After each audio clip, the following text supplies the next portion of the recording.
thank you so much for coming to the 2025 Learning Levers final event. We have some really great student pitches, and we're going to get to those as soon as we can. That is the reason that you're here, possibly because you're pitching, and possibly because you're here to see and support classmates and friends. And we'll get to those as soon as we can. A little bit of introductory remarks, and then we'll get into it. This is the shape of our night. It always goes really fast. We were speaking with the judges earlier, and it's a bit of a time warp. So off we go. We'll do introductions, provide a couple of program updates, and talk about opportunities. One specific opportunity for students to get involved in a new program and certificate development, so stay tuned. We'll have welcome remarks by Dean Moji. We'll introduce our judge panel, do our final pitches. There'll be some deliberation and Q&A, and then we'll announce our winners. Okay, my name is Nate Phipps. I'm Managing Director for the Center for Education Design, Evaluation, and Research. I've been working with the teams and helping them sort of get ready for tonight, and it's been my sort of joy and privilege to see them develop and get to know them, and can't say enough about how excited I am to see those pitches. I work with Darren Stockdill, our instructional and design coordinator within CEDAR, sort of our in-house expert that's also been consulting with teams. And then tonight we have Heidi Bennett, who's joining us and was working with the teams earlier to help with some logistics. And Heidi Bennett is the program project manager for Eileen Lappin Weiser Center for the Learning Sciences. More on that center coming up right now. So the Eileen Lappin Weiser Center for the Learning Sciences is a really exciting new center within the Marsall Family School of Education. You can get a sense here by scanning this slide what they do. Really interesting work, only just getting started, and I'm really happy and proud to say that the Learning Levers program is going to be a collaborative program between CEDAR and the Center for Learning Sciences, and so that's why Heidi's here helping out, and you'll sort of learn more about that center and how the Learning Levers program will show up in that center in future years. And with that, we have an opportunity to talk about, so I'm going to call up Rebecca Quintana to introduce herself and to talk about something specific that you can do to get involved in this new learning product design. Thanks, Rebecca. Thanks, Nate. Hi, everyone. I'm Rebecca Quintana, and I'm a faculty member in Ed Studies here at Marsall. So I'm happy to present an opportunity to you today to become part of a conversation around the development of a new program or certificate, or I'm not sure exactly the shape and form that this will take in learning product design. So we think that everyone here in this room is probably interested in the topic of learning product design, as our teams over here will be pitching ideas for our learning product. So some of these ideas should resonate here. But we're thinking about developing a program in collaboration with UMCI, which is the University of Michigan Center for Innovation in Detroit. And we will be holding a focus group session with students this coming Tuesday at 4 p.m. Snacks and light refreshment will be provided. And the discussion will center around what a program in learning product design could look like, thinking about pedagogical design, learning design frameworks, learning sciences ideas, thinking about building and designing learning environments and tools, so bringing in those user experience design perspectives, as well as thinking about how to turn our ideas into real products that people, teachers, and students want to use and fund. So we will be thinking about this from a perspective of entrepreneurship as well. So we hope that this might be of interest to some of you here today, and we hope that you'll join us for this session. So it's Tuesday, as I said, from 4 till 5, here at the School of Education, room 2225. We can scan the QR code if interested, and also I think Nate will be following up with information about how to register for that event in an email following today's session. So looking forward to engaging with hopefully many of you around this topic soon. Thanks, Nate. Thank you so much. So hopefully the sort of resonance of this sort of emerging certificate program initiative is clear, because really what you all are working on are learning products, right, of one kind or another at one stage or another. And so we've already thought about how this certificate could be perhaps a roadmap for Learning Levers teams in the future, right? So if you're thinking about how to create a rubric or some sort of program for learning product design, how might that then support student teams in designing Learning Levers, as we call them? So lots of overlap there. And we will be sending this out. If you're somebody who's interested but did not RSVP, that's how we'll get that out. And so you could just let me know directly that you're interested, or scan the QR code as I keep talking slowly to give you a minute. Thank you, Rebecca. And you'll be hearing more from Rebecca too as part of Learning Levers. Rebecca's going to be a faculty partner for us. And a belated again, welcome to the School of Education. And with that, I'm going to invite Dean Elizabeth Moji to come up and provide some thank yous and welcoming remarks before we get to our student pitches. Thanks, Elizabeth. Thank you. Well, good evening, everyone, and thank you, Nate, and thank you, Rebecca. Rebecca is really making this idea of the learning product design certificate / possibly degree move forward very quickly. So we're so happy to have you on our faculty. I am Elizabeth Burr Moji, and I have the great fortune of serving as the Dean of the Marcel Family School of Education. And this is one of my favorite nights of the year. And it's even more exciting this year for two reasons. This is the first time that I am back in person with the Learning Levers competition. I've done virtual presentations since that blessed event we call the pandemic. And even last year when everyone else was back in person, I was still virtual. But I am even more excited about this because I have just gotten a glimpse at these proposals, and they are incredible. It's really, really going to be a fun night. Now, this is a really wonderful opportunity for us to celebrate our thinking about design and innovation and transformation, to bring people together across the entire campus to think about learning and to try to build tools that can enhance learning and provide greater access and opportunity for everyone. So I want you to stay focused on that and listen to these amazing presenters tonight as we think about the possibilities of artificial intelligence and virtual realities, augmented realities, and all kinds of other technology tools. I don't see a pen or a pencil here, but those are also technology tools. Paper is a tool. And this is a competition that allows us to take all of those pieces and bring them together in really powerful ways. And I think it's really important that we think about this right now, partly because I still like paper and pencil, but also because we need to think about the interface between humans and our different technology tools. And what I love about the Learning Levers competition is the word lever, or lever, as my American friends say. So I love the idea that we're not actually thinking about replacing humans. We're not trying to replace teachers or parents or other learners.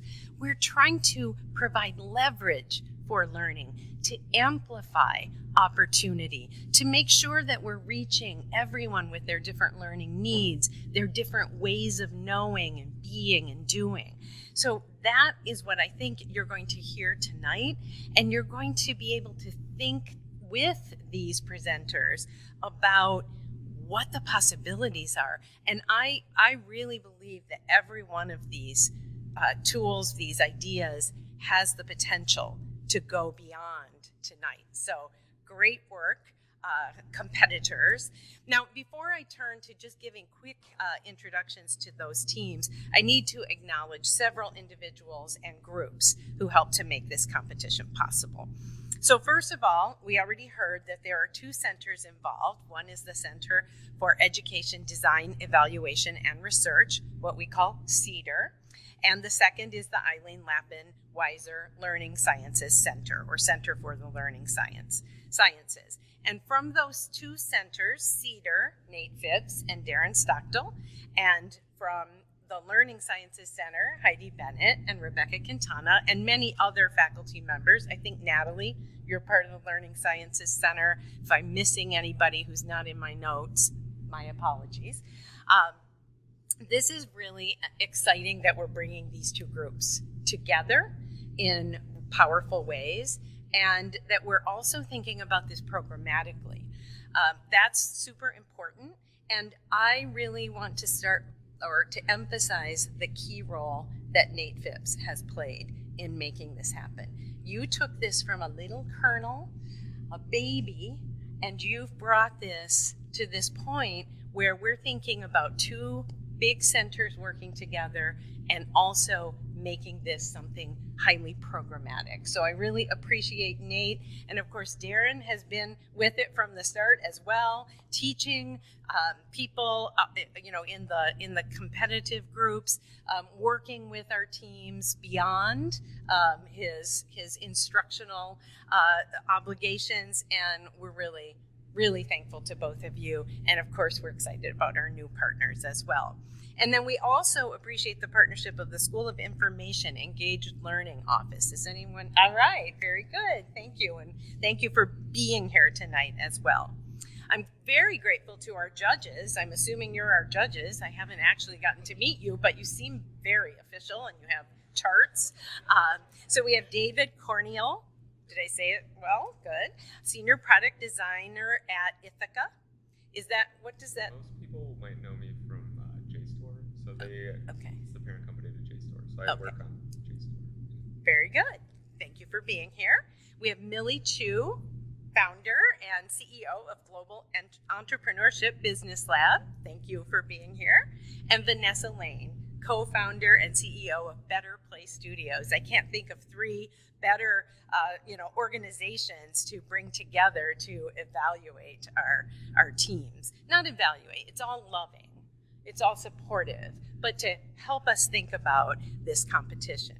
I also want to thank our many supporters. 2025 financial supporters include Dave Egner, Nora O'Brien, the Ralph C. Wilson Jr. Foundation, and the Entrepreneurship Minor at the Ross School of Business. So I want to emphasize we've got SI, School of Information, we've got Ross, and there are probably some engineers in the crowd, so we really are interdisciplinary. And then finally, I want to thank Paul Diamond, who is here with us tonight. I see you hiding there, and James A. Kelly, for whom the award is named, both of whom inspired the program, got it off the ground, and continue to invest in it. And I want to say just a word or two about these amazing benefactors. So Paul, wave your hand so everyone can see you, and thank you at some point. Paul, I think I tried to think about words to describe Paul.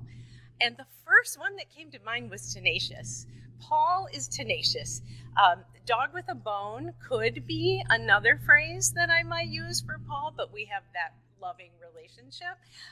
He is smart and he is challenging. He has challenged me, he has pushed me, and I hope that you see the growth. He's pushed Nate too, so I hope you see what has evolved and what you've invested in. Exactly. So you have challenged us in all the best ways, Paul. And it's important to note that Paul is also the benefactor of the Diamond Dissertation Award. So this is a second investment that you've made in our school, and we're very, very grateful.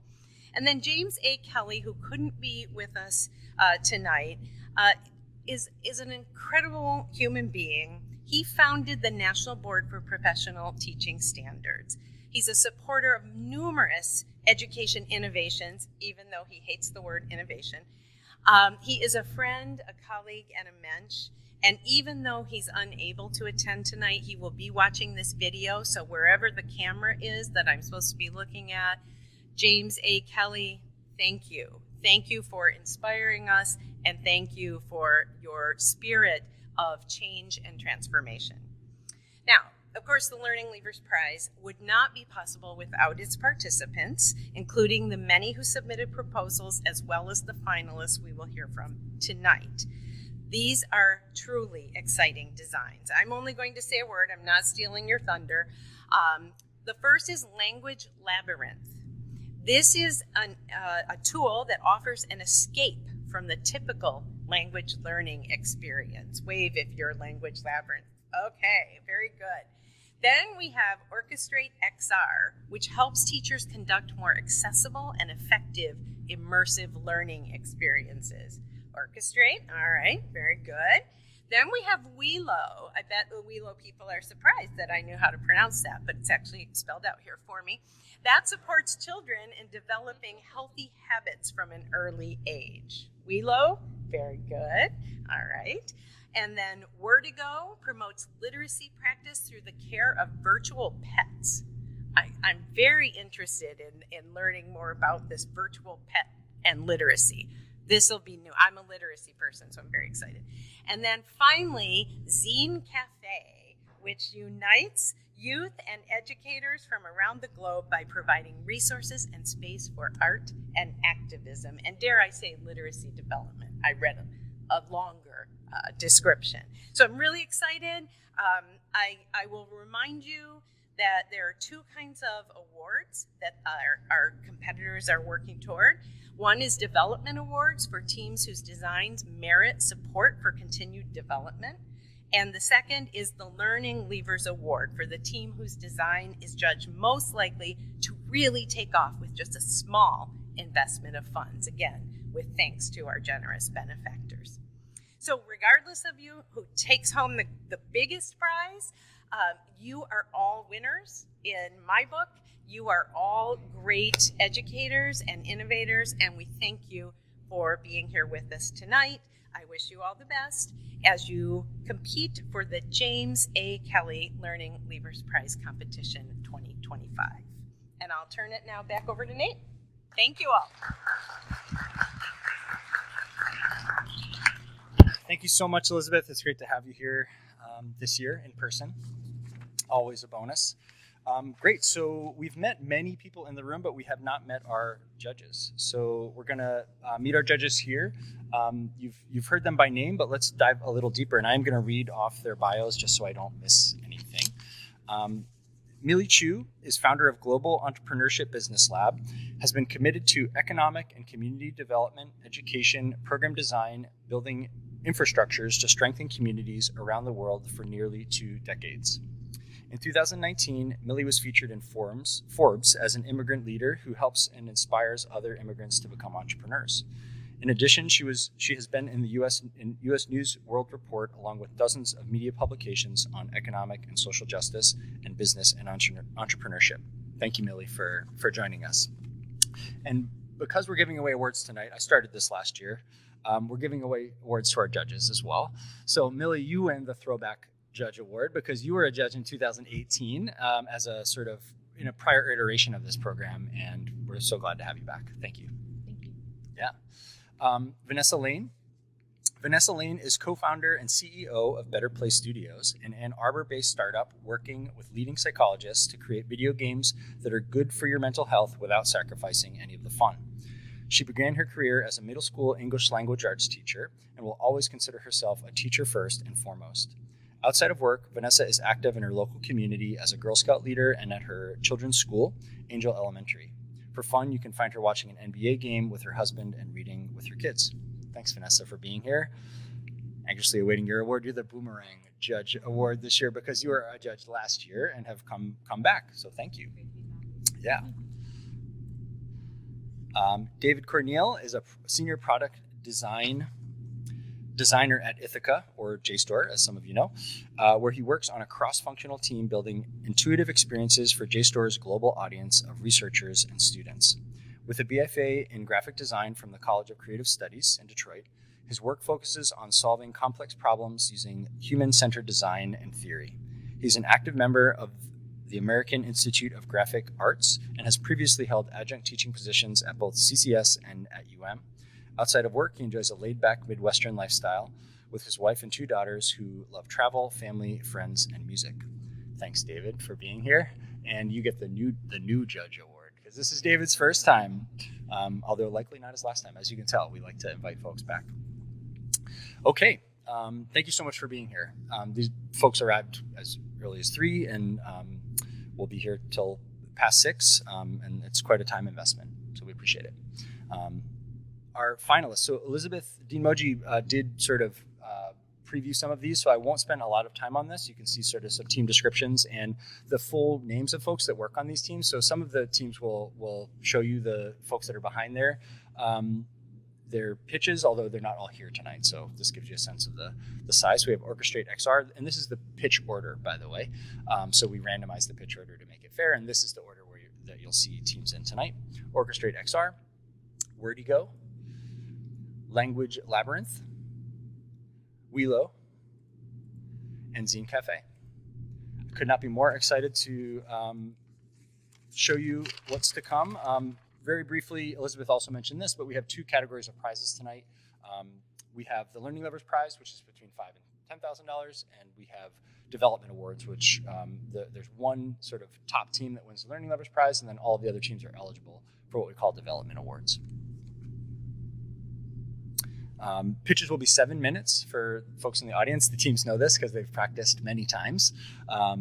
And then there'll be roughly 7-minute Q&A, and that'll start immediately after the pitch is over. So stick up here, some applause, some Q&A, and then we'll sort of rinse, repeat 5 times.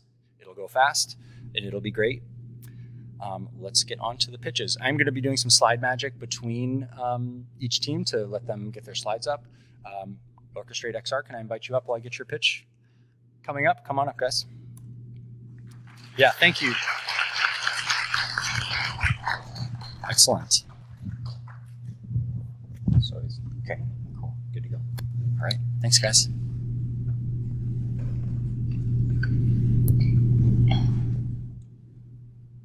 Good afternoon. Thank you for being here. Today, we're excited to introduce you Orchestrate XR.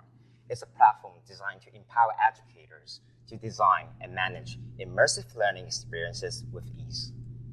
And I know for many of you, extended reality or XR might feel new or futuristic, but it's been evolving for decades, and only recently, headsets have become more affordable and portable, making them practical for classroom use.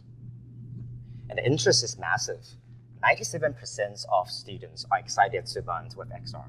93% of teachers believe XR can engage their students better.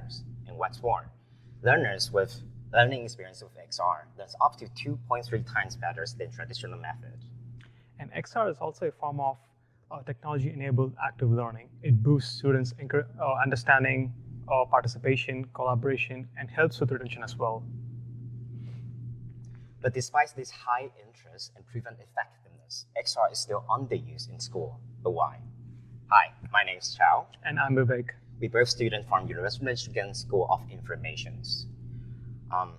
Last year, we are in this very space and we won the development award. We built an app called CodeBlocks. It's a mixed reality app to teach young kids to code. We're bringing these experiences to communities and schools. We firsthand saw joy with the students and excitement with both parents and teachers. However, as we ran CodeBlock with communities, we faced a lot of barriers to scale it up to a classroom level. That's why we dig deeper. We try to find a reason why behind it's not working in schools. We interview more than 20 educators across K-12 and higher ed, and what we hear is loud and clear. Current XR tools don't align with how teachers actually teach. Most XR apps are static. It's pre-built. It's not really can adapt to the classroom constraints and adapt to the students' needs in real time. Let's take a biology VR simulation, for example. The teacher cannot choose a specific point in time to jump, nor they can pause to answer students' questions. So once a headset goes on, it's more of a black box. They cannot control. But in classroom, teachers actually have to teach. So we ask, what if we can create the tools that teachers can use to design and run exercise sessions feel as easy as using Google Slides? And this vision led us to Orchestrate XR. It's a platform built from ground up for teacher-led, real-time, immersive learning experience. The name is inspired by the concept of classroom orchestrations. It means the teacher manages the multi-layers of learning activities under the real-world constraints. And let's see how it works. The teacher logs into a web portal, which integrates with existing LMS like Canvas. And with just a few clicks, with the help of our spatial templates and 3D models, they can create their XR lesson. And during the session, they can control what to show. They can project 3D models to the classroom. They can annotate while they lecture. And we also have a teamwork mode where students work together in groups like breakout rooms, at their own desks. And all this while, the teacher can look at real-time engagement data through a portal. At the end of the class, the teacher can also choose to offer assessments. And Orchestrate XR gives them a comprehensive report with student engagement, contributions, and the quiz outcomes, which goes back to the LMS. So let's take a quick look at what we've had built so far. Absorbing a lot of energy, okay? The model.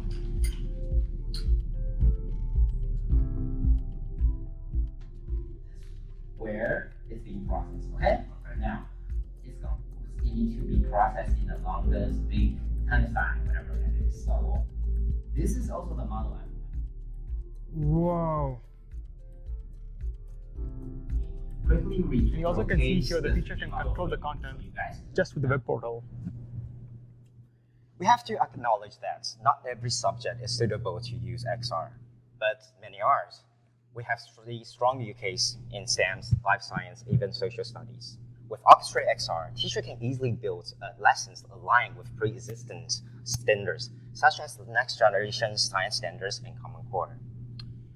Here are some examples for you to see how students can engage this lesson in the team activities. For example, in the shake table simulations, students can test their structures with mixed reality shake tables around the tables.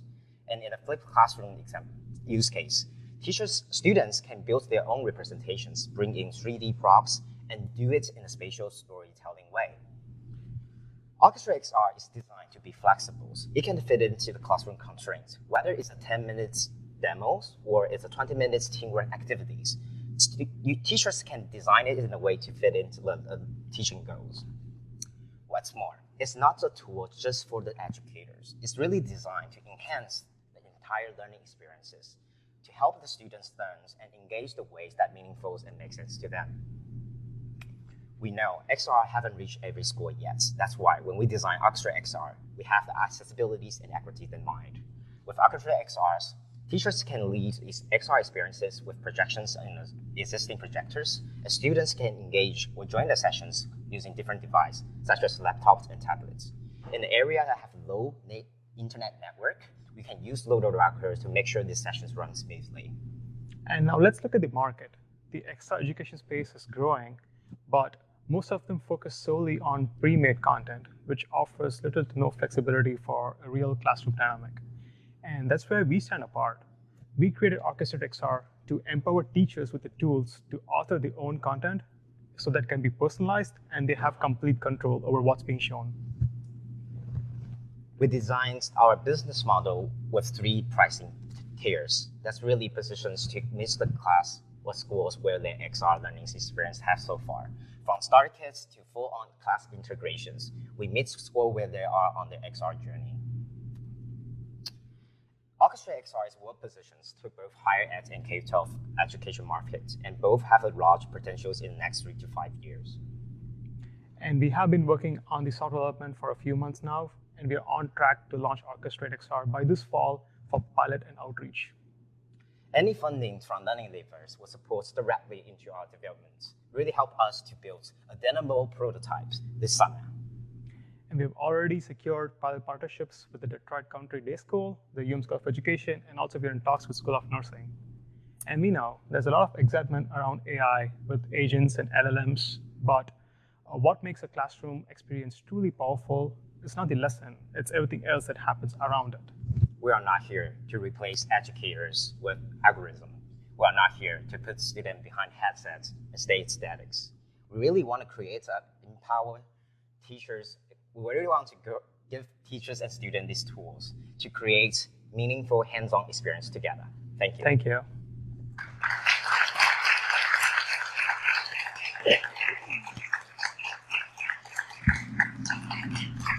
Okay, I'd love to press the button. Okay, I'd love to just ask a couple questions. Is this better? Yeah. Okay, cool. Sorry. So first of all, I was here last year, and I just want to say I love how boldly you all just jumped right into the problem, and you instead of taking criticism or feedback negatively, you just double down on it and you're like, we're going to figure this out. So I really want to highlight that. That's really great work right there. Thank you. One thing in your pitch that really won me over was that you said as easy as Google Slides, because everyone here knows what Google Slides are, and you made that come alive for me. So thank you for saying that. So one question I have for you is, based on your customer discovery, do teachers want to create their own content? Are they wanting that? Do they have time for that? I think you touched right on the point. According to my customer discovery, many teachers, they want to bring XR to life. They don't have the time to go through 100 apps to figure out what works, what's not. And what we talk to more educators, I understand and I see, teaching is very contextual. Even you are teaching math, a specific topic, teacher A and teacher B teach in a different way. They use different examples. They annotate or illustrate lecture in different ways.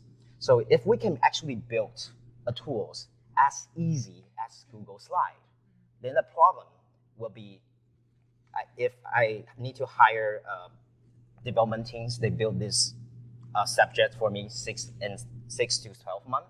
Now I can reduce it. I can build that lessons under a week. I believe when we bring that tool to teachers, they will have a high interest rate.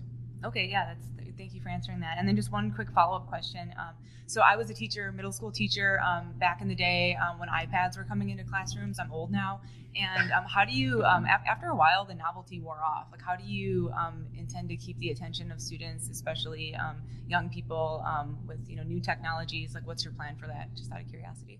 I would say right now, actually, to be full on honest, XR is still early stage for education landscape.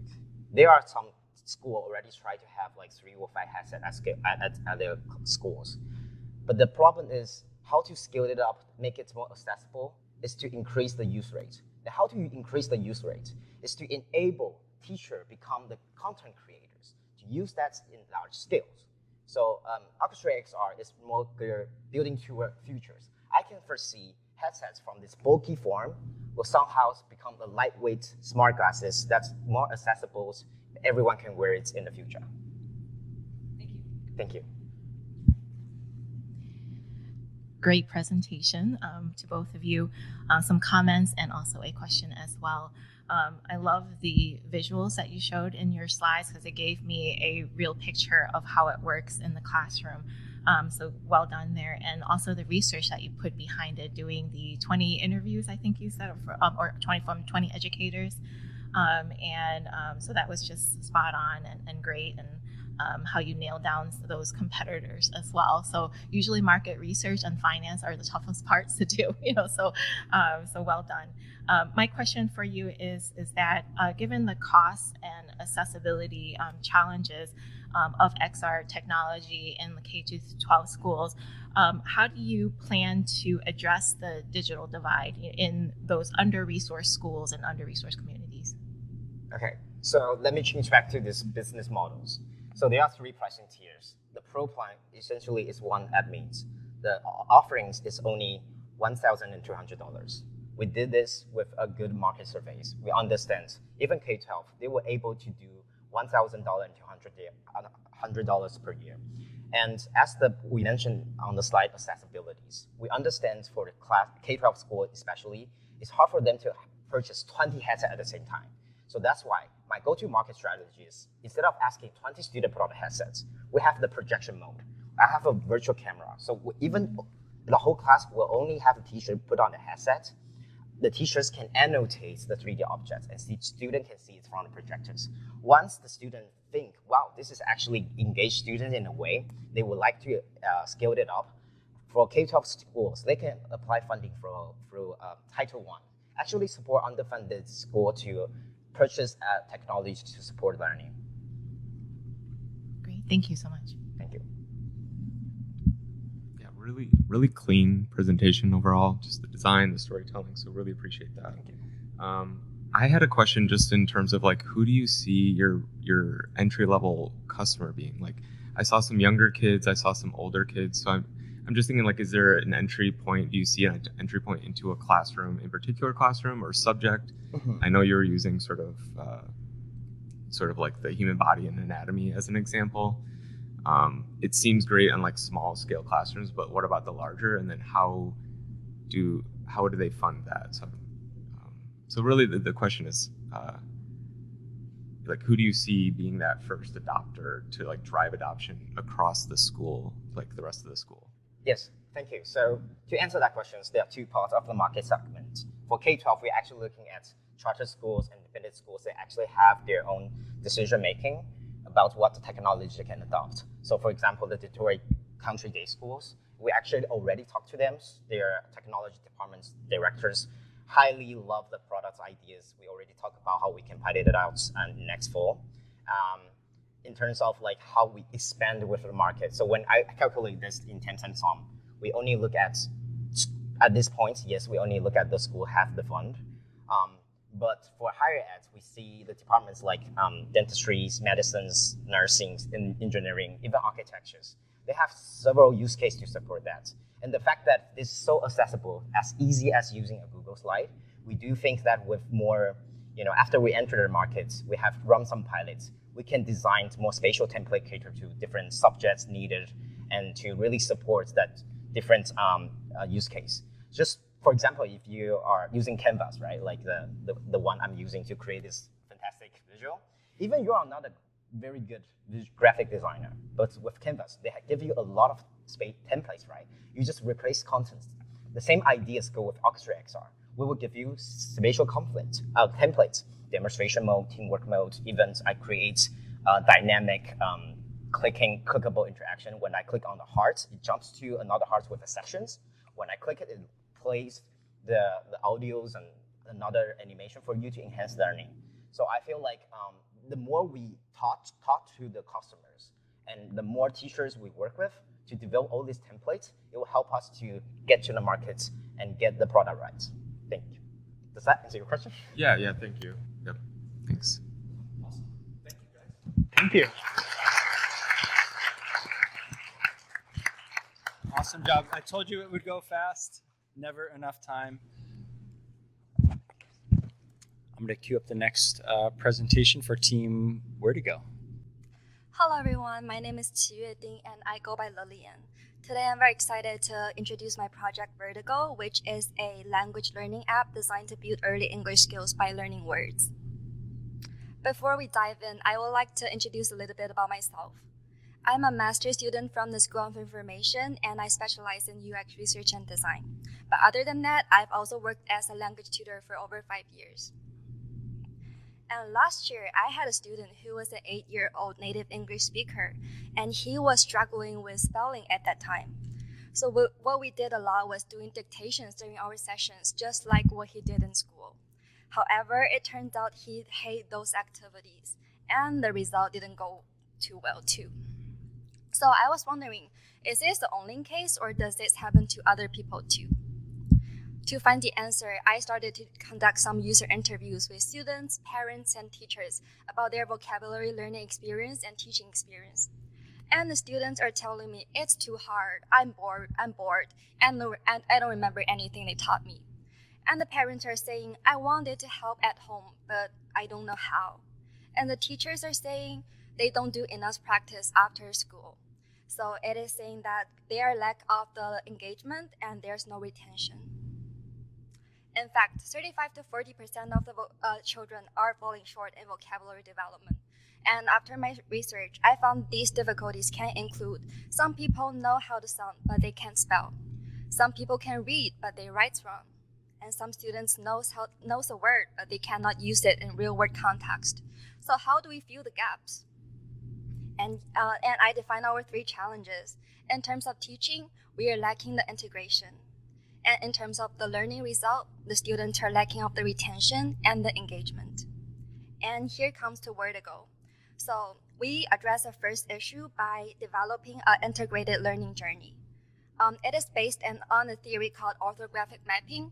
So the theory is basically saying the students need to connect the sounds of the word, the letter of the word, and the meaning of the word all together when learning, so that they can store the vocabulary in their long-term memory.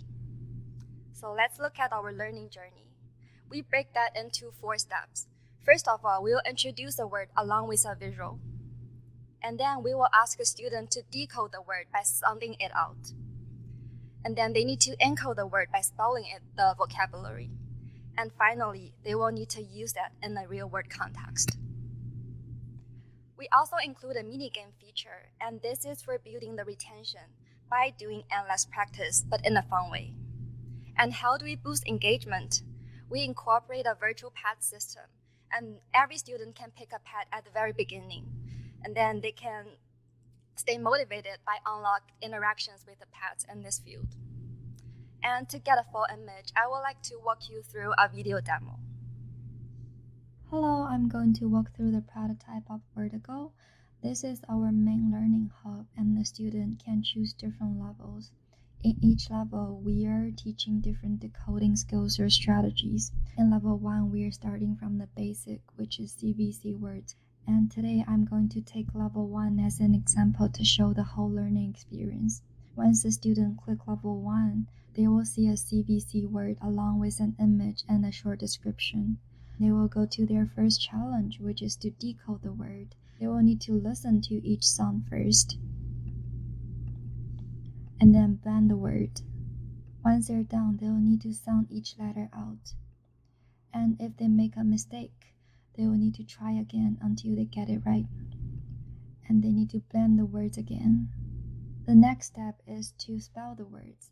In lower levels, we are asking them to do activities like dragging and matching, and in upper levels, they will need to do typing and writing activities for spelling. And the final step is to test their understanding. Similarly, in lower levels, we're asking them simple questions, and in upper level, they will need to use the vocabulary in a sentence. And we have more words prepared for them to learn going through the same process. Besides learning, they can also do mini games to do more practice. We include classic word games. For example, they can click word search and we will give instructions. Once they are done, they can submit and they will get coins as the reward. And we will match the difficulty level in the mini game along with their learning progress, so they are always practicing what they've just learned. What are those coins for? They can use the coins they earn in the pet feature. Here, they can interact with their pet by feeding them or buy things like food or toys for them using the coins here.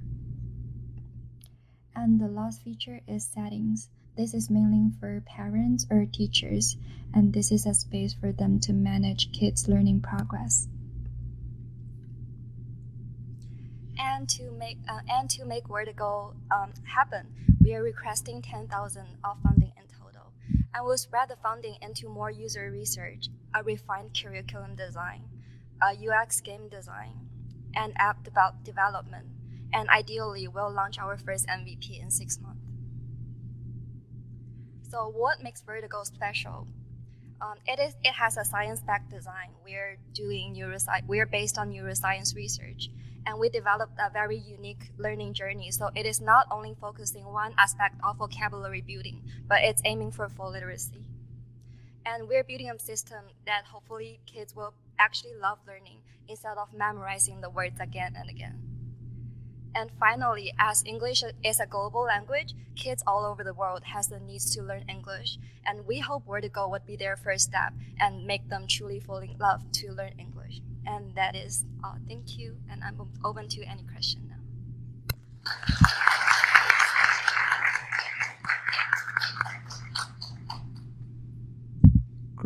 Yeah, okay.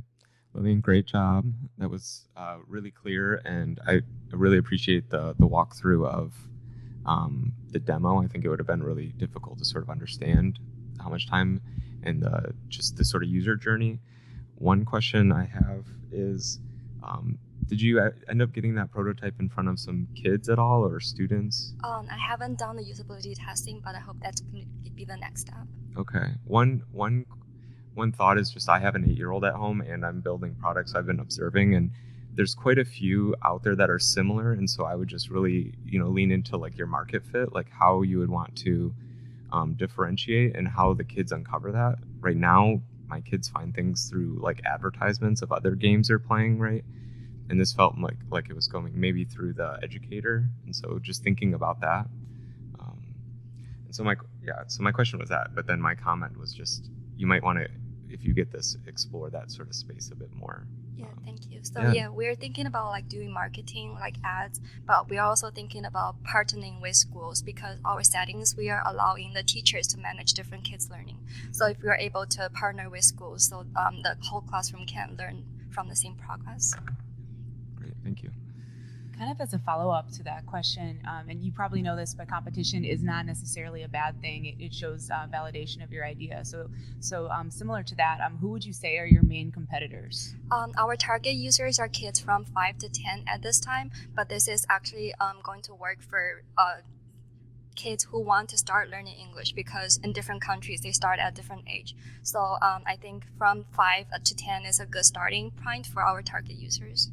Okay, and then what other apps is this like? Like, would you compare this to Duolingo, or what's something else that you could compare this to that would help us understand where you want this product to be in the future? Yeah, sure. So there is an app under Duolingo. It's called Duolingo ABC. It's for like a kids version of Duolingo. So that is one of our competitor, but they're not focusing on vocabulary building, but like a literacy app. And we also have other competitors, and here is a very classic app called Hooked on Phonics. So this is an app that is teaching phonics only. So our app is building the whole vocabulary building instead of just focusing on like sounding out the word. So my comment is, I really like how you started your beginning of your presentation with the story. That was great, and helped me to remember and also resonate with that as well.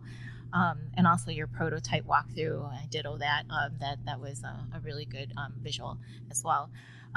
Question is, and maybe you touched on this or and maybe not, but can you dive into more about the price? And then the second question is that how would you also, or does it adapt to personal, like more personalized learning lessons? Like, is it intuitive where it can change based on the students' behaviors or the levels as they move through each of the stages of learning?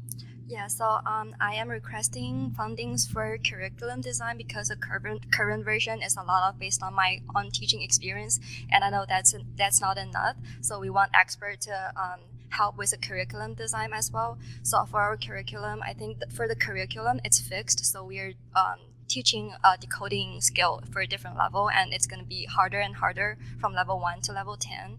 And for the mini games, it's going to be personalized, so they're given different activities or at least different words to practice on for each different students based on their learning progress.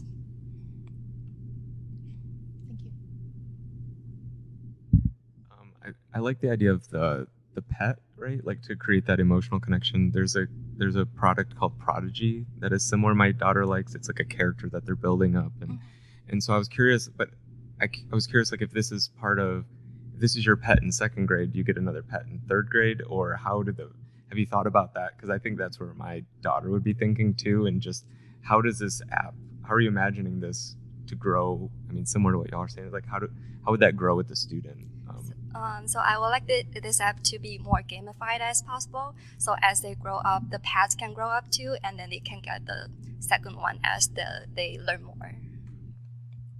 Have you heard of, I can't remember the name of it, maybe some of you all can remember it, I must be tired or something, but there's this Tamagotchi-like app out right now where you get assigned an animal that helps you take care of your mental health, and the target demographic is actually adults.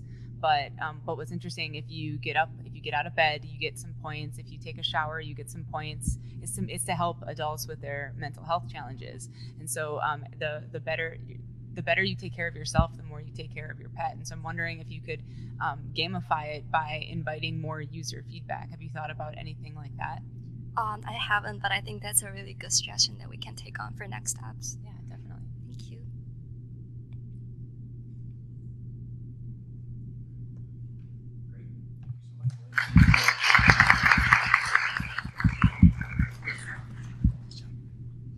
Excellent. Okay, we're getting rolling.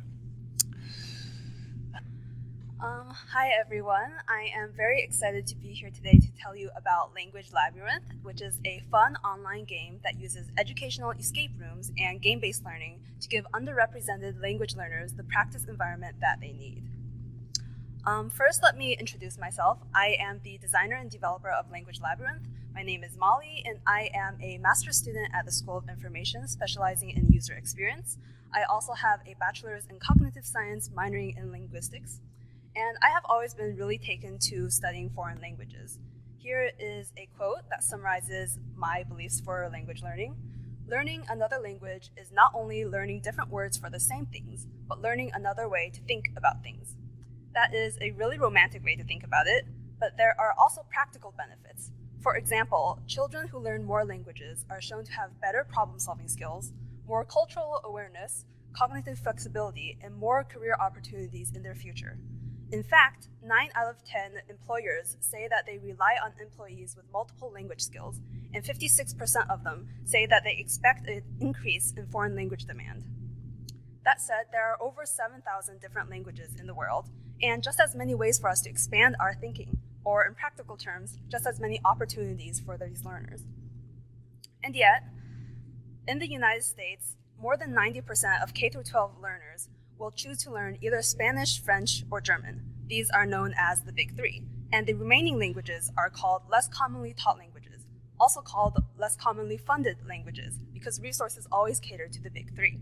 The remaining language learners are left out in the cold with fewer resources to practice their target language. But these learners are still important, and they deserve more. So we have a problem. There is an educational resource disparity amongst K-12 foreign language learners. Learners of less commonly taught languages lack resources that are engaging, interactive, and accessible.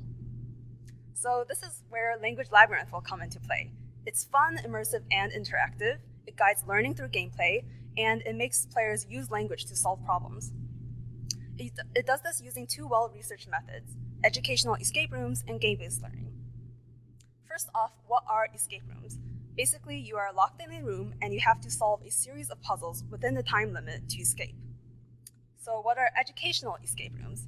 These are just escape rooms that are designed to help students learn subject material through gameplay. And there is a lot of research backing their effectiveness. They are shown to cultivate soft skills, they increase language literacy, and also increase language input and output. The pedagogical framework of Language Labyrinth follows an escape room model. First, players' language proficiency and learning objectives are identified. Then a theme is established through incorporating an overarching storyline. Then players will solve puzzles using assistive equipment, and then finally face evaluation. This also rests on the foundation of game-based learning, which is achieving learning outcomes through gameplay.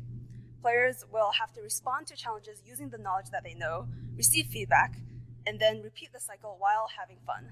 This makes use of the innate interest and motivation people have for games, and it is very effective. Before creating Language Labyrinth, I did a competitor analysis of educational escape rooms and also language learning platforms. And I found that they had a variety of shortcomings.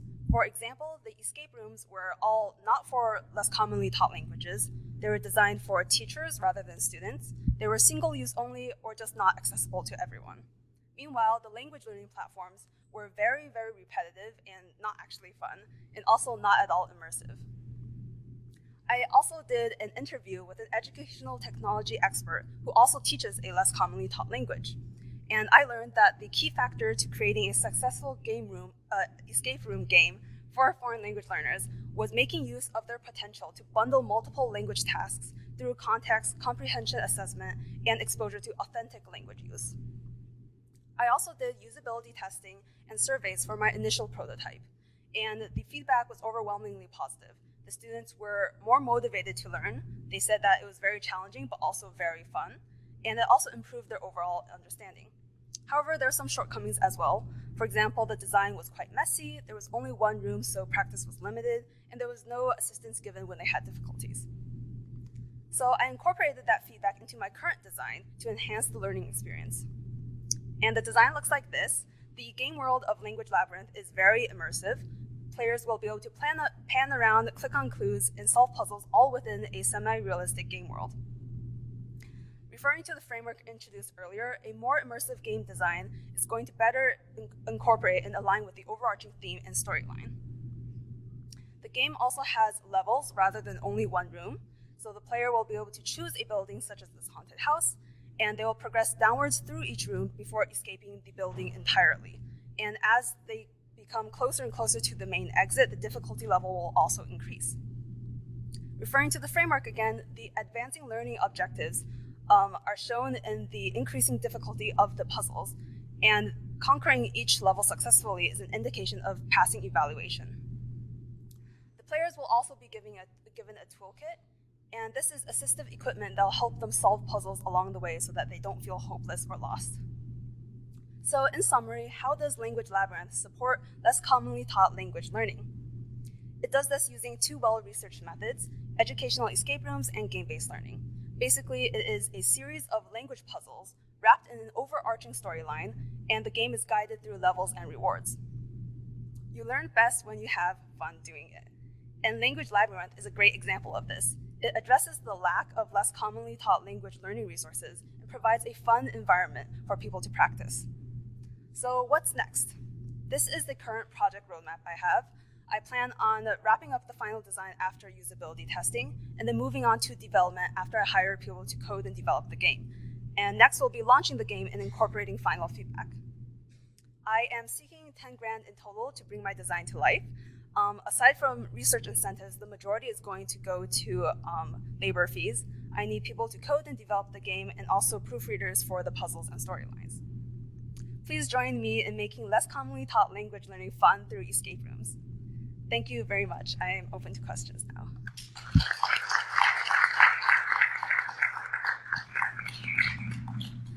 Thank you for that. That was actually very exciting. I'm trying to imagine myself in an escape room digitally and going through all of the steps. So it might be fun for me too. But I also appreciated the quote that you started with. That was great. Really kind of help open it up to the rest of your content. And my question is that, also I can relate because when I was a kid, I came here as an immigrant and I only spoke Cantonese. And so, I mean, even now, I don't meet anybody that speaks Cantonese. It's mostly Mandarin, But so with that in mind, too, my question connects to that. How do you plan to, target all of those languages that are less frequently spoken or used? And then also, how do you plan to ensure that the linguistic and also the cultural authenticity is accurate, particularly for such immersive frameworks? So for the first part, currently I plan on, obviously it would be quite hard to get 7,000 languages all in one game. So I will probably have to first start with the top 4 less commonly taught languages. I believe those are Arabic, Russian, Japanese, and Chinese. And then branch out to maybe 10, 20 if there's more funding and more space to do that. And for the second part of the question, to make the language more immersive and contextually focused, part of that is going to be through hiring proofreaders to analyze the storylines and make sure that it fits, and also incorporation of more natural languages. So a lot of the issues with the current content foreign language learners have in school settings is that they rely too much on textbooks and just read off textbooks and do like workbook exercises, and it's all very fixed and very artificial. And in natural language settings, like right now, I'm improvising, I'm stuttering, I'm nervous, and there's like a lot going on. And through the escape rooms, for example, maybe we have a mystery mansion where you have to solve a like criminal case. There might be recordings of someone like talking to another person, and that's going to be a very natural conversation between two real humans, and it's going to pick up on all of that. And players who are playing the game are also going to be exposed to all of that and processing that. Thank you. You're welcome. Thanks for your presentation. One thing, like I run a video game company, so I'm very interested. I think this is a very creative approach to solving a problem that it's really important to a lot of people in our world. One thing I love that you did was that even though this is gamified learning, you led with the fun. That is the most important thing. You cannot sacrifice the fun. That's why we have it in our tagline at my company. It's you will not win people over if you don't lead with fun. So great job on that. One thing I want to know is with the rise of AI, are you at all concerned about competitors, or are you planning to leverage AI in any way just to make the scalability of this product greater or the product development faster? That is a great question. I do not plan on leaning too heavily on AI because from what I know right now, especially when it comes to languages other than English, it is still prone to making some errors. And that is why I wanted to hire proofreaders who are fluent in those languages that I'm targeting to look over everything. It is possible for me to incorporate it and to like make the puzzle building and stuff easier, but I don't think in terms of the language content, I will lean too heavily on that. Yeah. Okay. Thank you. That's really helpful. And then I have two pieces of advice. Take it with a grain of salt. Just don't forget play testing. So play test frequently. This is something you need to play test 10 times more than you think you should. And then lean heavily on game developers as opposed to software developers. There's a huge difference between game development and software development. And Southeastern Michigan has great game dev talent that's slept on completely. So make sure that you lean into the gaming community here in Ann Arbor and reach out to me after if you want to get connected. Definitely. Thank you so much for that. Yeah, I'll just echo real quick what they were saying. And then one question I had for you was with the competitor space and how you broke out that market. Did you find any companies that are sort of bridging the gap? Like I think about Duolingo quite a bit, and they've grown a ton, right, over their time. And I worked with Rebecca for many years at the Center for Academic Innovation, and I know that like creating content and moderating your content is a lot of work, right? And so how do you plan to sort of balance that with like you mentioned, like the content sort of generator? Have you thought about that? And then have other competitors started to like explore those other spaces, or did you really see just a clear divide between like the gamification or the escape room people and the right? Yes, I definitely did see that there was a divide. I have not seen any competitor who has done an escape room game for language learning and specifically for less commonly taught languages. I did not find any, and that was why I started my project, because I believe that this is a space that needs to be explored. And in terms of like Duolingo and other like similar language learning games that are like growing exponentially, I believe that I will follow suit in like starting small. I believe I will probably like start out with a couple of languages and have a very small bank of like puzzles and storylines and randomize that and then start from there. And then as maybe the game grows and then we get like more players, then I can like follow suit and also grow from there. Yeah, great. And I have a friend that works at Duolingo. They just got bought out. There was a motion design studio, so they are interested in that. And so I could see them. I could see there like being a partnership as they're exploring other ways to engage with learners. And so that's an idea too. And then a little piece is when you're sort of saying like for the comparator, you were saying like what you thought the product was, but I would really think about what the users thought the product was, if they thought it was fun, because sometimes that can be a little bit contextual based on what the person feels, right? And so just as much as you can just have somebody like a user's voice sort of giving the opinion is really helpful too. But great job. Yeah, it really made me think about the different ways that we could be engaging in that way. Right. Thank you so much. Thank you. Great job, Molly. Great comments and advice. Judges, good offers too. The offers are starting to come from the judges. That's half the reason. Great. Wilo.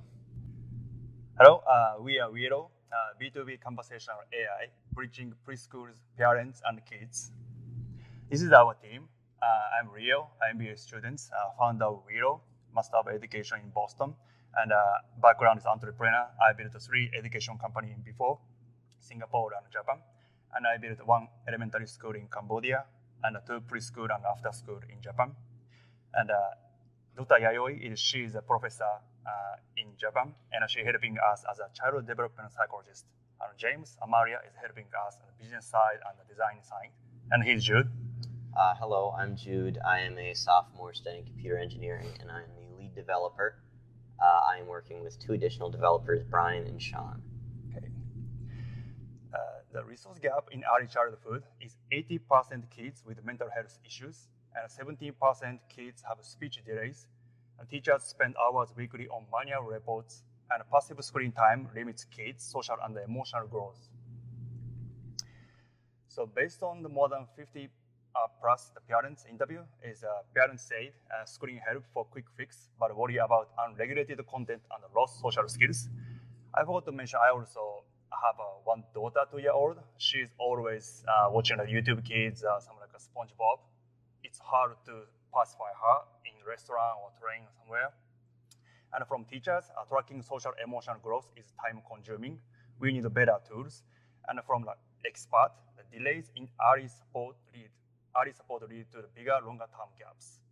So why we chose age 3 to 5, the peak brain plasticity and core emotional skills built here, and vocabulary at 3 predicts language ability, and attention impulse control development peaks during this age, and quality preschool shows lasting benefits. So we developed one solution. It's AI Buddy for 3 to 5-year-olds, provides speech and SEL practice with real-time data for parents, caretakers, and teachers. So our platform employs a two-pronged approach. One is to provide a structured, safe environment for children to engage with technology in a healthier way. So we have a curated video platform seamlessly integrated with a customizable AI friend and a game mode based off of social scenarios that also employs AI. And we have our parent portal. Our parent portal seamlessly displays data in real time based off of the kids' conversation patterns, video watch time statistics, as well as game mode experience. So we display mood and emotional information, as well as curated recommendations, which are in place of traditional ads that you may see in other applications. Hello, little friend. Did you find any cool leaves outside today? Not yet. Can you introduce yourself? I'm Whiskers, a soft, cuddly cat. I love naps and gentle chats. What's your favorite thing to do? I think my favorite thing to do is take a nice walk outside. That sounds lovely. Walks are nice for finding pretty things. What do you like to see on your walks?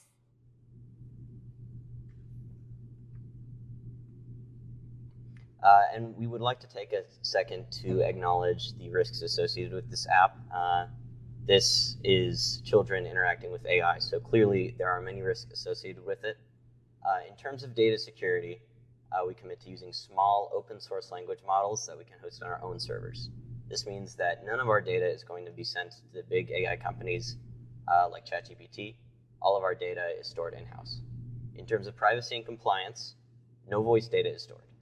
Only anonymized encrypted transcripts that are generated on device and are free of child identifiers. And in terms of advertising, we commit to remaining ad-free on the child dashboard. Ads are strictly limited to the curated recommendations on the parent profile. And we are in active research on making sure that we can get COPPA certification. This is very important to ensuring that we are not collecting anything that we are not supposed to collect. So value proposition for kids is interactive AI buddy, not passive style, and speech and SEL building, social and emotional learning building, and mindfulness activity for parents, real-time insights, safe screen time, and personalized recommendation products. And for teachers, less manual reporting, early detection of concerns, and AI-driven analytics. So our market is focused on global early childhood education tech market, 13.5 billion. And we aim at only in the US market for early childhood, age 3 to 5, the initial 5% penetration in the market, so 30 million revenue, our first target. So this is our competitive landscape. So we focus on like admin tool for preschool or daycare centers. So Procare's Brightwheel, Lilio, and Kenbu is our competitors. So how do we differentiate these competitors? So our unique edge is active interaction and easily understandable usage reporting, and flags speech developmental delays, and full AI integration with all application features, and boost confidence by practicing the talking by our AI buddy. So go-to-market strategy is we focus on the Michigan launch, and after that, we focus on the 10 local preschools or daycares, and ROI validation to measure time saved and child engagement. So how to scale the parent influencers collaboration and plug into existing social and emotional learning programs, and licensing for school admin tools. So we already started to user test it. So child engagement and social emotional skills gains and parent satisfaction, the objectives. So now 30 plus kids is already using our test app.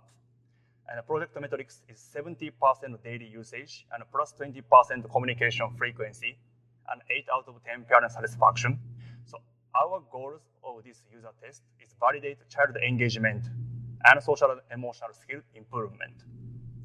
So our next 12 months roadmap is gathering feedback from test users and identify product market fit and create original AI characters and license video content and achieve COPPA certification and start connecting to preschool in Michigan.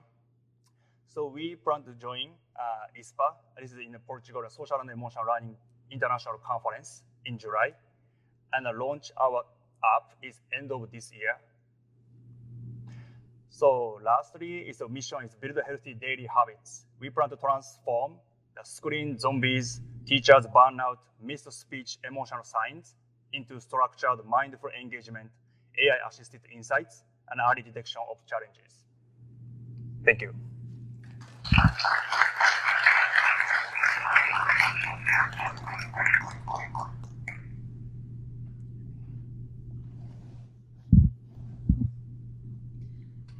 Wow, good job.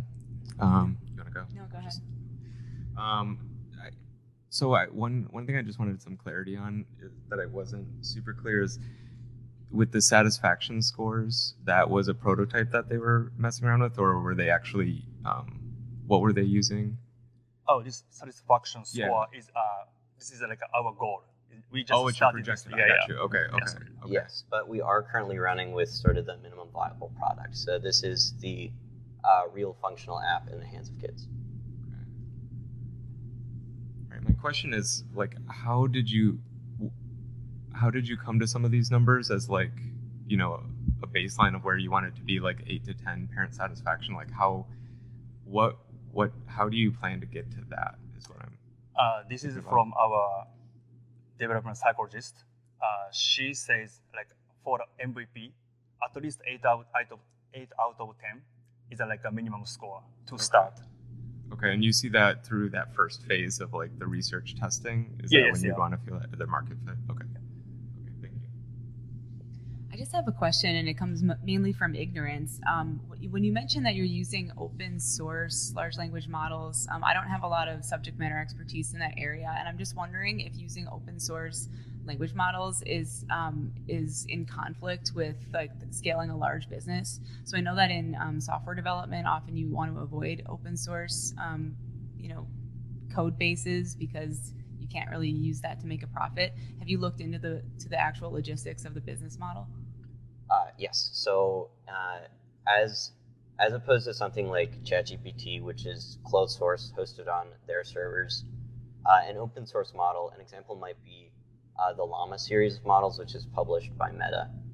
So these have just the same amount of investment into making sure that they are safe, but they are publicly available, and you can host them on your own servers.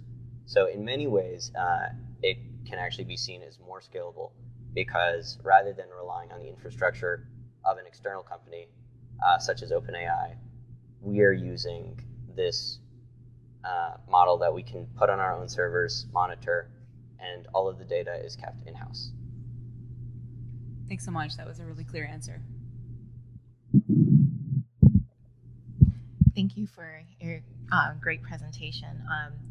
And I really liked how you really hit the nail on the head with those pain points that you mentioned in your presentation. And you're very specific with your age group, so 3 to 5, so that kind of helped give a clear idea of how, maybe where and who, of course, that you're approaching this to, and the design of your product. And my question is, and one other thing, I'm really glad that you mentioned the data privacy as well, and getting COPPA certification, because that was the question I immediately had when you started. So nice job on that. So my question is that and as well, I'm sort of not as familiar as with the software technology part of this as well. Given that you will be having AI sort of in-house and done that way, what is that investment that is needed to produce this as a fully working product, even though you have tested it and beta tested it with other children so far, but to have a fully developed model, what are we looking at, and how far along are you in creating that in-house AI type of feature? So currently the biggest hurdle is making sure that the voice is realistic. So currently we are using an external tool for that, 11 Labs. So that's sort of the biggest hurdle to find an open source alternative to that. But in terms of the open source models,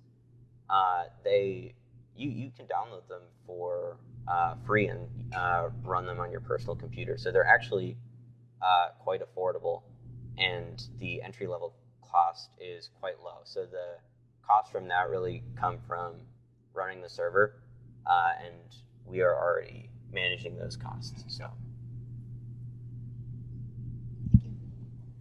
I have some experience with the large language models in education, so I'll just share for whatever it's worth to y'all. And so it's free, it's open source, but like as they stop committing to the open source, like how do you sort of maintain control? Or eventually a company wants to grow and you grow beyond the open source capability. And so just keeping that in mind, I guess, and at JSTOR, we're exploring this as well with a similar sort of model, right? And keeping it within our space. That word open source and education and kids, it's just really, really tricky. So just be really cautious. Like I don't want my daughters seeing like the relationship that they have with technology, as you know, is very interesting and everyone has their own sort of point of view on it. And so you have a lot of things that are working against you. And depending on how the market sort of shakes out, you have a lot of advantages too. But with everything having the same capabilities where it's all free and open source, there's a lot of ideas coming to market. So just thinking about where you're sort of going to be positioned, where some of these companies that already have this technology, they're already using it, and they already have versioning going on in their own, how can they, like, what is your unique sort of thing that's just not the commodity of the open source tool or the game design, right? Yes. So those are just things that like I'm thinking about, that we're thinking about. It might be helpful. But yeah, really great job thinking through everything and being able to respond to us. Thank you. Yeah. Here we go. Thank you so much, Team Wheelo. Okay, one last team. So just a brief pause here to change microphones. And then we'll see our last team. Again, Darren will run after the last pitch. We'll run a brief Q&A and discussion, really more of a discussion than Q&A.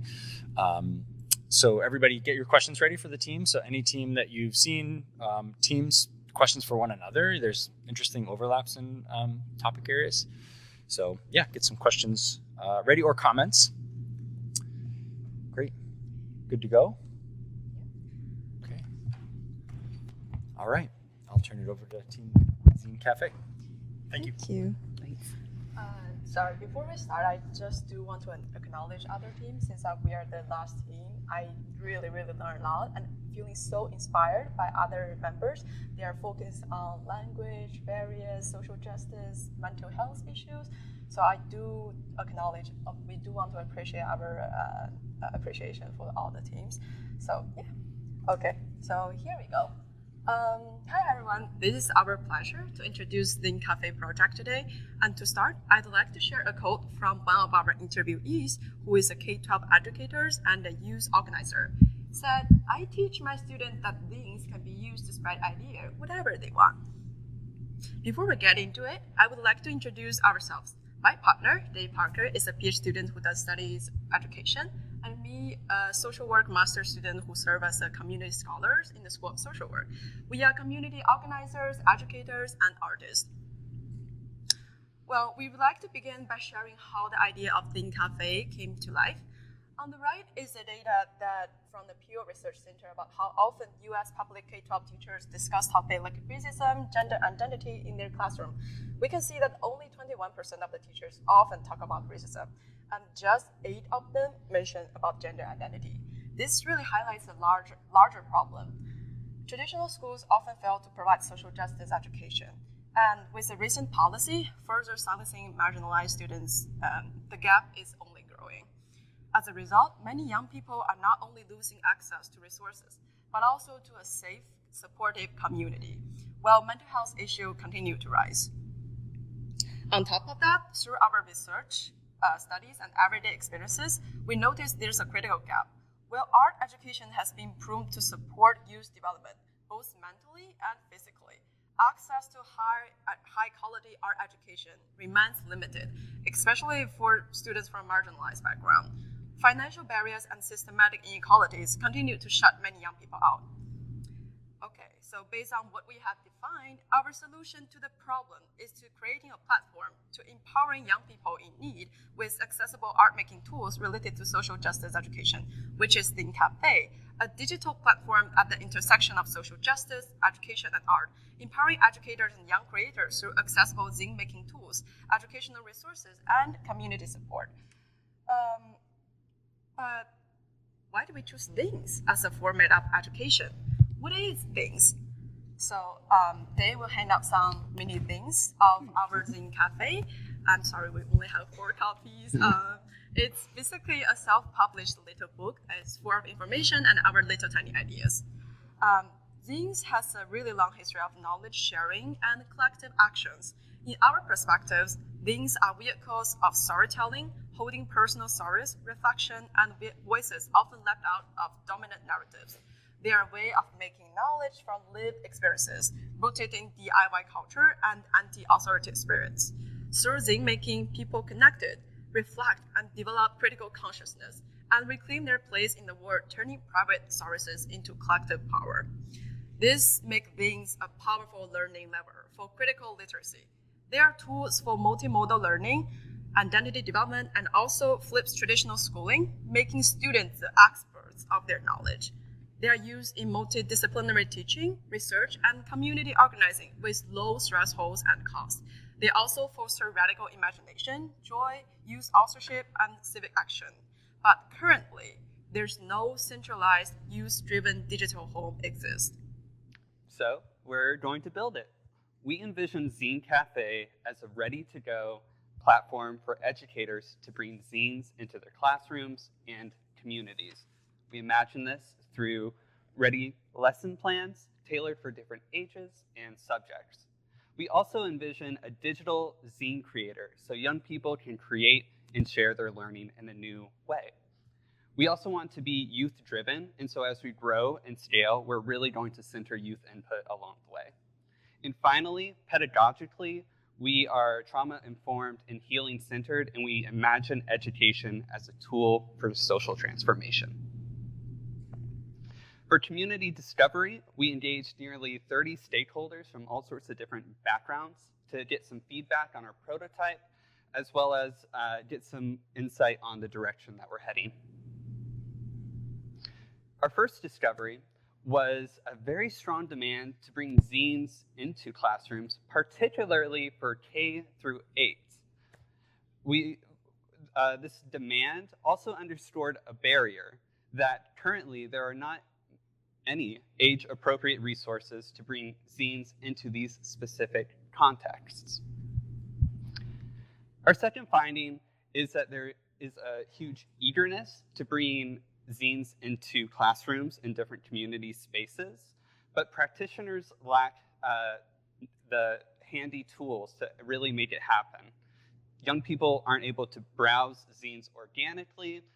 Some of the platforms don't work on Chromebooks, and also search functionality for discovering new zines is hardly functional. Our prototype, Zine Cafe, directly responds to this feedback and has many of the most requested features.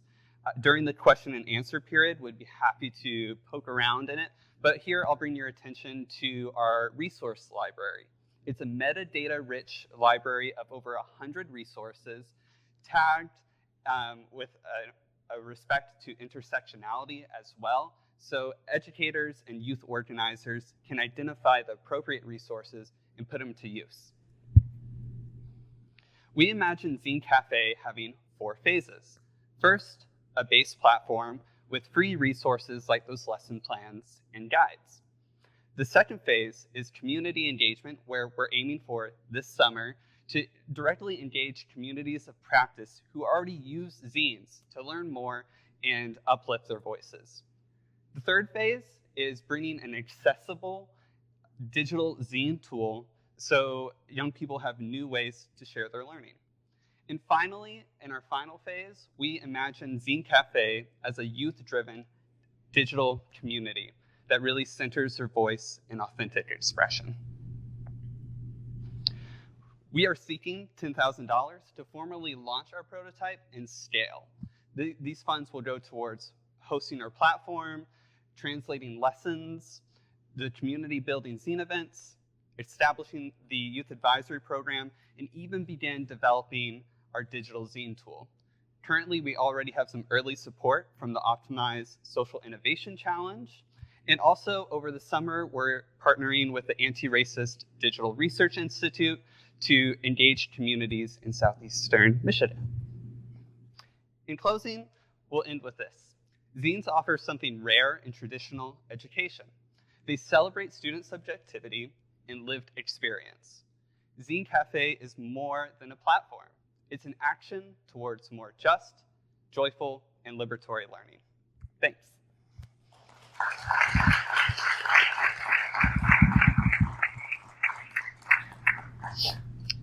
Thanks so much for the presentation. So before I ask my question, are you familiar with the neutral zone here in Ann Arbor? Yes, we are. Okay, so when you said youth voices, that's immediately where I jumped, but it sounds like you already know the folks there.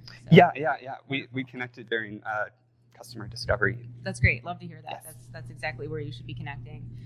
So you mentioned the term communities of practice. I would love to hear that defined. And then kind of on that note, actually, I'll let you define that first. What's a community of practice?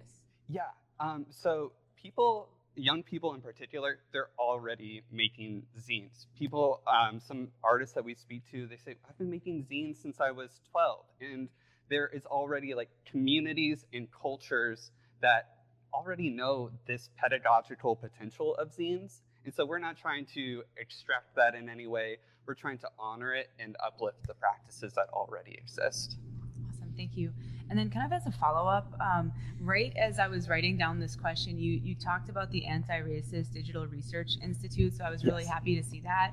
How can you ensure the safety of the people who want to engage with your digital platform, especially if they're a marginalized population or they're feeling anxious about raising their voice, especially with our current administration in this climate right now?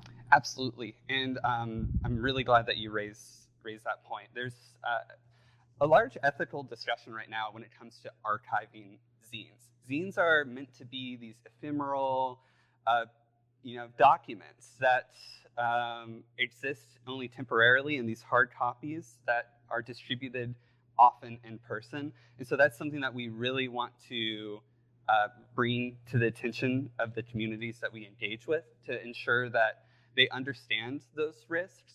And also, we as a platform will be continuing to explore what ways can we archive these voices in a way that still honors them and keeps them safe along the way.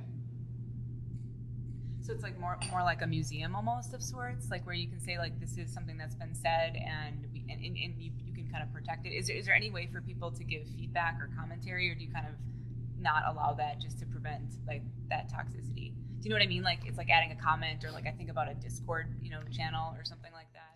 Yeah. Right now we're imagining it more as a digital library. That would be a really interesting opportunity to have discussions around it. But perhaps rather than having these publicly available comments, those are conversations that can be happening in the communities with the educators in person. Awesome. Thanks so much. That helps. Thanks. This is really cute. Thank you for putting the effort into doing this. So I really admire the digital storytelling merging with activism. So that's wonderful.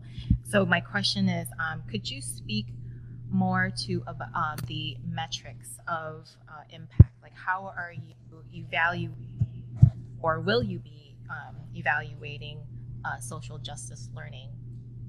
Yeah.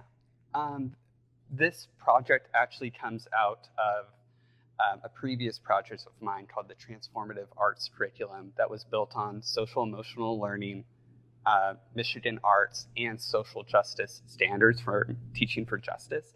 And so there are ways to assess and check understanding and also progress as young people grow their critical consciousness.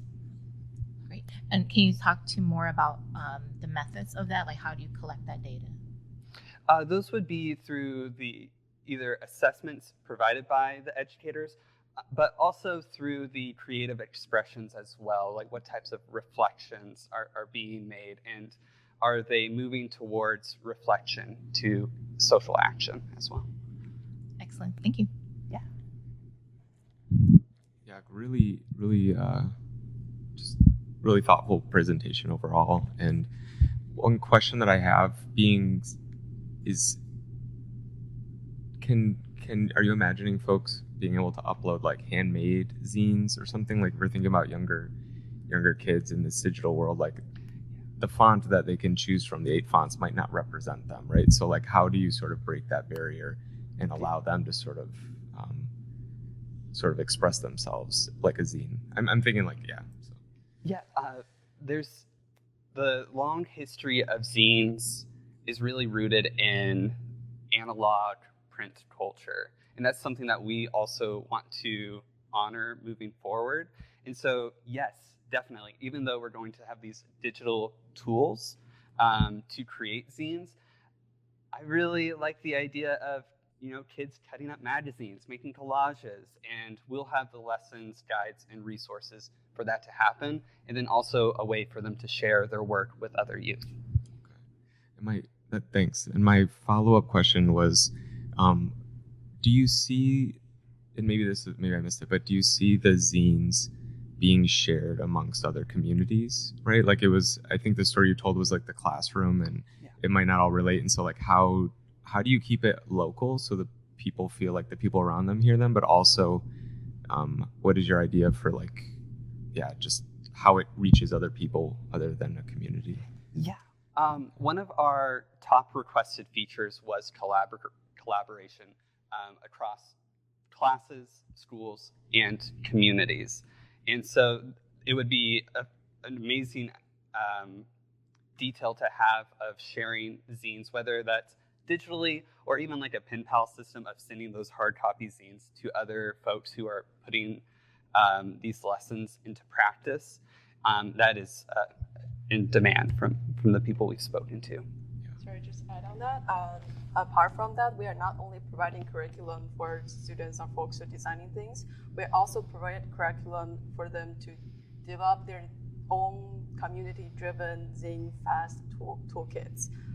It basically also could be a form of things, but basically all the curriculum gonna teach people or giving resources to people how to make the things happen in their own community, so that we won't really we are not representing them, or nobody gonna be representing them. Mm-hmm. They just need this website or this platform to refer to and to help them to build their own things. Yeah.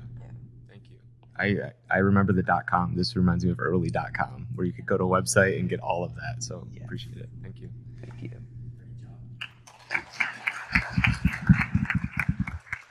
Okay, well, now you have a sense of the challenge that the judges have to undertake, which is to make some decisions. And so I'm going to abscond with them into chambers.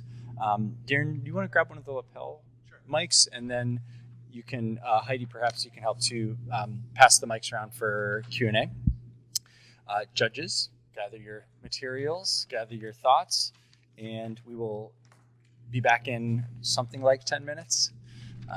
We'll do our best, if you can believe it. So thanks all, and I'll turn it over to Darren here. Is that on?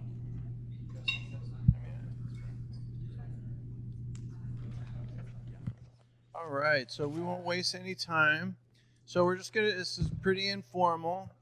We'll start off with questions from the audience for teams, and then we'll fill that and we'll follow that up with questions for teams from each other. So is any, and you can ask a question of all the teams and they can kind of take turns. You can ask a question of a specific team. Again, very flexible, very open. So audience members, what do you got? You got any questions? Heidi's, we've got all right. So I was very interested in the first group's hands-on learning. And there was a period in the mid-90s when I was at the White House where we had a competition where we sent out technology learning challenges to all kinds of developers and schools. And one of the most interesting ones was an attempt to try and teach the way planets and gravity work. And I'm wondering if your approach to this would allow that kind of, in other words, some people learn Newtonian physics by doing the little ball rolling down, and they measure it, right? This would allow you to actually do a similar type thing. Now, they didn't have the virtual reality to pull it off. It didn't work, but I thought it was really fascinating. Do you have that ability? So you start out, we're going to build it as a, thank you. It's in a roadmap. To start out, we're going to build it as a Google Slide alternative so that teachers can quick and easy deploy content, show to students. But what we're aiming for is a simulation platform in the future where we give tools for them to author their own simulations. It's more of an interactive play with it, kind of a imagine students hands-on museum, something like that, but in VR. Great, thank you. Thank you. Next, other questions from the audience. You have to hold it like a rock star. That's the key. Yeah. Like this. I believe in you, though. It's never too late. Yeah. Other questions? We've got one from Dean Moji. Two. All right. Well, first of all, great presentations, clearly well practiced, so thoughtful, and really important work to make learning more meaningful, more purposeful, more joyful, all of that. So all these questions are, in the spirit of maybe pushing a little bit, following my mentor, Paul Diamond, and challenging you. So Orchestrate XR. You talked about focusing on the private and charter school systems. And so I'm curious, 83% of the nation's children attend district-based public schools. If you can get a foothold in private and charter systems, will you consider shifting price points? And perhaps you addressed that and I missed it, but I think that would be a really interesting equity kind of move. And so I'm curious. Yes, thank you for raising this up. I think everything I'm working on is not I'm building these tools only serve the reach. All of my leisure times I work with communities. So right now, even what I have envisioned is that we're actually offering those like public schools or after school programs. We will offer them a package that can actually register if they are nonprofit organizations. They can use this. But what I see is like to make learning accessible is not just. But as a business, you have to survive. So for the business model, yes, I need to tell you who's gonna pay for us to sustain. By building these tools, we're gonna empower all people. So yes, in the long terms, we will have the offerings to those nonprofits, after-school programs, even public schools. But actually, I've already been talking to public school teachers. They say Title I do support that. But the thing is to really justify the cost. So when we actually launched, in terms of the roadmap, we do it in pilots with those schools who, they have more funding to do so.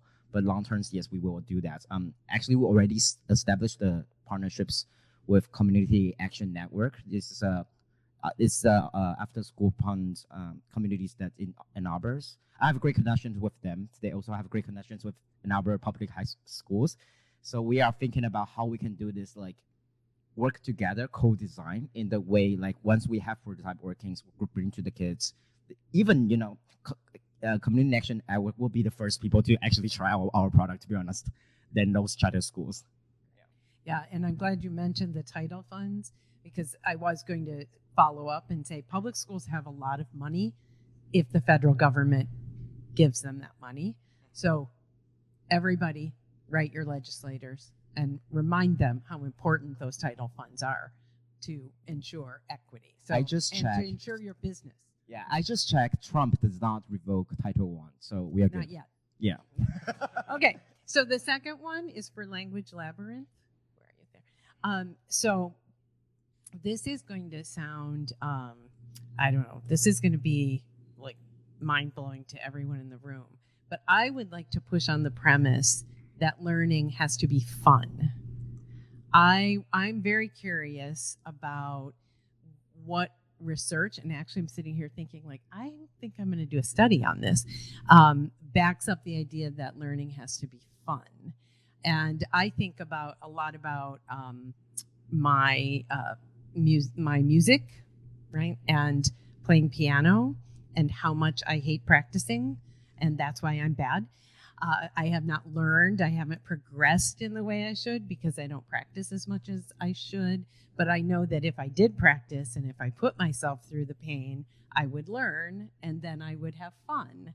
So I'm curious about how you might think about shifting that to learning needs to be meaningful, meaning learning needs to be purposeful, and what in gamification kinds of theories say that it has to be fun.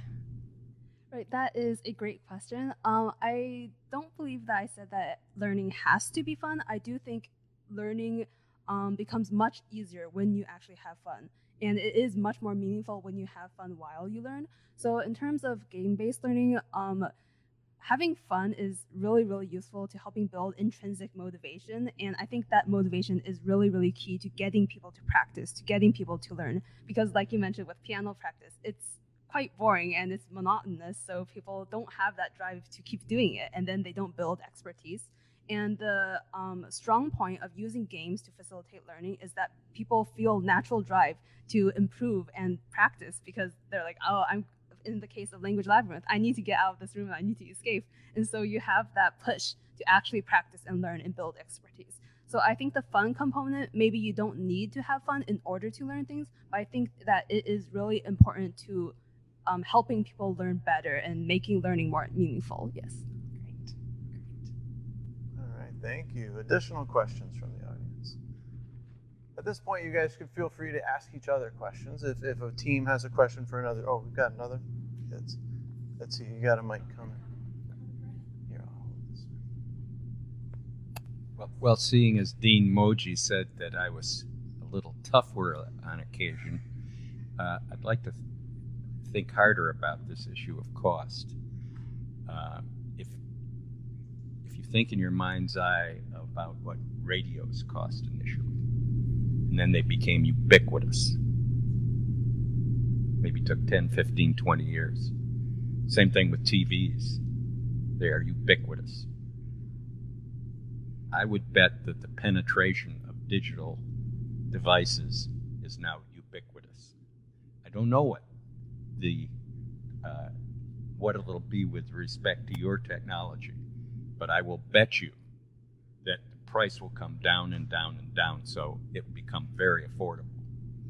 And so the point I'm trying to make is do not let the perfect, be the enemy of the good at the outset of any innovation, any invention. That's what entrepreneurs have to do. They have to be brave enough to go out there and do it and make it. And one of the nice things about digital technologies is, in fact, once you create whatever your software is, it's immediately available.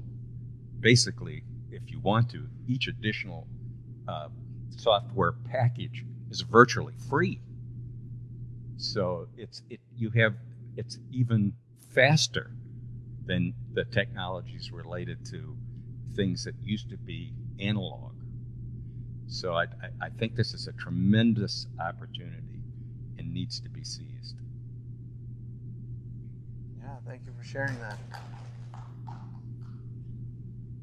Can I ask a question? You sure can. I have the mic. So I'm blown away. This is my first event that I've attended like this, and I just think you're all fabulous. So congratulations. And I'm a bit of a novice with the educational technology, but one of the things I appreciated was like the integration of all of your designs and your tools with like real life. Also, like whether it's in the classroom or at the escape rooms. I guess maybe that's a question. Is like, will the player be interacting with any other live people, or is that something they do solo? The AI social emotional learning is really interesting, and the zine one specifically stuck out to me because you're planning actual live events in connection with the digital technology, which I appreciate that. So I just wonder, maybe I'll start with you, Day, if you can. Maybe I missed it, but like talk a little more about how you make the live event, the in-person interaction happen, and how it connects with the digital experience. Does that make sense? Yeah.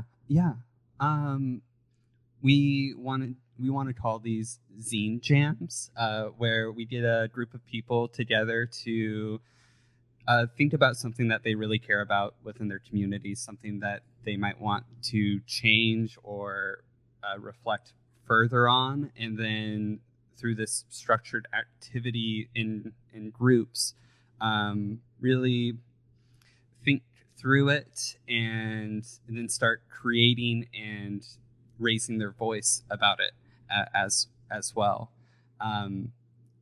We really want to bring in and honor the classic zine tradition of these like in-person communities, because they can't really ever be replaced. And then being able to share those zines by printing them and sharing them in person, but then also being able to share them digitally to spread that reach and see, oh, I also care about that, but they're thousands of miles away. That's really interesting. And those can be conversation starters for future zine jams.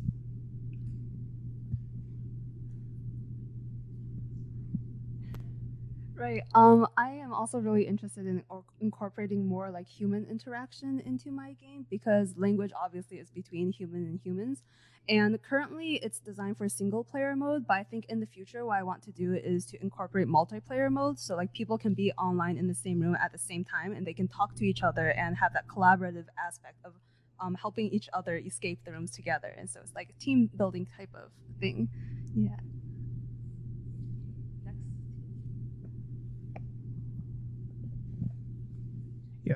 So we value in-person collaboration. We believe that the goodness in education comes from all of these people in a single, community like the university or a school.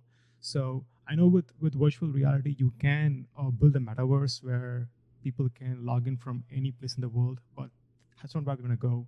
We want to go to the classroom. We want to amplify the learning experience with the technology, not replace it with a virtual world. I really want to add on to like when I was exposed to virtual reality, I hate it. Like I really hate it. I don't see how people can put on a headset every day, and I don't see why we're not exposed to the real world around us and learn, but put ourselves in this fake environment. But when I learned the advancements with mixed realities, which you can see the environment around us, you can interact with people, your teachers, in a meaningful way. So this is how I feel like we actually have a chance to really leverage technology to enhance the in-person experiences. And I want to emphasize on how important the in-person experience that is meant to be. I think a lot of core value that people get out of the school isn't the lessons, isn't because I learn better with math or learn better with physics. It's really that relationships you built with your classmates. It's really that's the discussions that we chat about on this hallway. And I feel like that things shouldn't be replaced. And I think especially after a pandemic, people miss that. But then at the same time, people see the power of the technology can really help, learn better. But then I think at this age, at this era, like a lot of people talk about AI, you create AI teachers, AI whatever, but then it's really what is the futures that we want to build. Is it the future you want to build is full of agents, or is the futures that you have that in-person value, but also you have that enhanced, empathized learning experience to cater to diverse learner? And I feel like as what we're moving forward, as a founders or product designer, we have to really think it through what we are building for our future generation. Yeah. All right, and with those deep thoughts about collaborative learning and human experiences, we're going to transition into what you've all been waiting for. Thank you, Darren. I hope that was a good discussion. I miss the discussion every year. I could watch it on the recording. Maybe I will. But thank you. I take it was generative, and hopefully folks got to connect. Yeah, gosh, it's a pressure cooker at the end here, and there's always really good discussion and deliberation. But we do have some decisions, and so I have to be very careful on my trigger finger because I don't want to spoil anything, including right now. Okay, but yeah, truly. There we go. Okay, good. Okay. Before the big announcement, thank you to all the student teams. This is co-curricular. I did not mention that earlier. This is over and above what folks do in class. This is at a busy time of the year, needless to say. And so this is just, often these are connected to sort of passions, and these are things that I think you all would do anyway. We don't like to think that way because we want to think our program is sort of, inspiring you all to come together. And in some cases that's true, but we know this is really from the heart. And so thank you all for putting all of your heart into it. All of the program, all of the pitches were really great. I get the benefit of seeing them develop and mature, and it was just so great to see them sort of come to fruition tonight. And they're all really worthy of support and recognition. So thank you all for that. I'd love actually another round of applause for all of our students. Thank you so much. Stick around for some photos after. We'll do some photos here. Our photographer, Andrew. Hey, there he is. We'll be here to take team photos. We'll do that at the front, but without further ado, the winners. So this year we have 2 prizes. The development awards go to teams that are worthy of development and funding at a sort of a lower level, and then we have our Big Learning Levers Award. Where do you go for $1,000? Great job, Lillian. It's our first development award. Our next development award goes to Wilo for $2,000. Great job, Team Wilo. Next, we have Language Labyrinth for $4,000. And we sort of give away the game here. For our next award, Zine Cafe for $4,000. And you've, I'm sure, figured out already, our grand prize winner this year is Orchestrate XR. Congratulations. Chao and Vivek. They brought their crew with them. Congratulations, Chao and Vivek and the rest of your teammates. You came back this year. You got a lot of credit for that, for pivoting and sort of really focusing on a problem that you truly encountered. That's not easy to do. Congratulations. Congratulations to everybody, and thank you to our judges as well.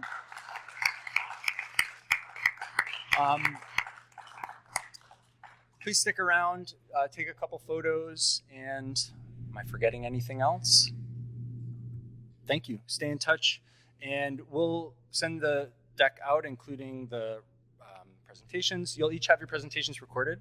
You'll get them edited, and stay tuned for that opportunity from the Center for Learning Sciences, and just thank you all. Stay in touch, and you'll be hearing from us. Thanks.